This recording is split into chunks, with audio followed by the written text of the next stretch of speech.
नमस्कार सगळ्यांना. असं आपण ऐकत असतो की अपेक्षा ठेवू नये. अपेक्षा ठेवल्या तर आपणच हर्ट होतो, आपल्यालाच त्रास होतो, म्हणून अपेक्षा ठेवू नये. परंतु काही गोष्टी आपल्या बावळ्या मनाला नाही कळत. हो, मी बावळं मन म्हणेल, कारण की आपल्याला ह्या गोष्टी पटतात की अपेक्षा ठेवू नये.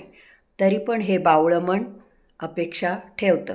परंतु ते इतकंही बावळं नाही आहे की कुणाकडूनही अपेक्षा ठेवेल, नाही का?